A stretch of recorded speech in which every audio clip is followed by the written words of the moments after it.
Now, it has been a tough year for a friend of the show here, Jane McDonald, after the death of her husband, Eddie Roth. But 2026 is a bit of a fresh start for Jane as she settled into her new, smaller home.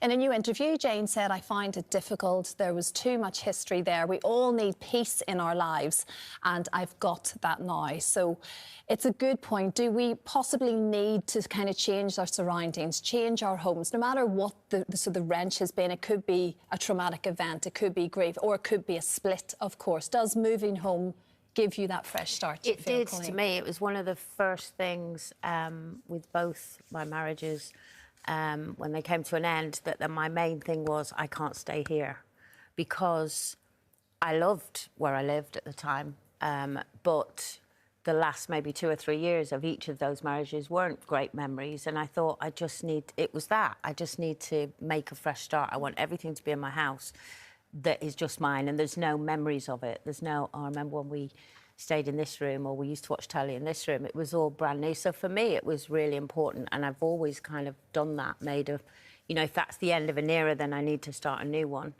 And it just felt, it felt what I needed, and I understand, obviously, it's not always that easy, but yeah, I just wanted to get out. And also, before I could do that, for instance, if they came back to the house, because, you know, with me and Ray, for instance, you know, we lived in one of the houses for like 12 years, so there was a lot of memories there. And when we split up, I was there for a while.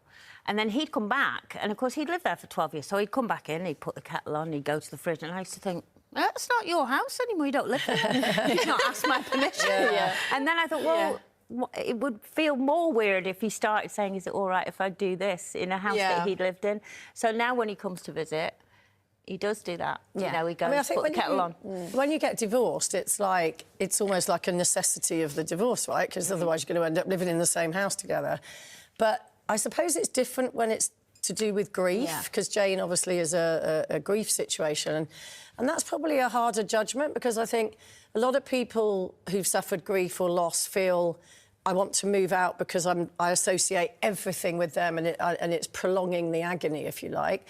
But then a lot of other people would think, oh, maybe I'm leaving their spirit behind or something. So I think it very much depends which camp you fit into. And she has done, you know, it was a while ago that he died, so I guess she's done a bit of time there, and now she's drawn a line. And there's something, you know, I mean, like you, I got divorced and I've moved into a smaller house, immediately painted the walls pink. But,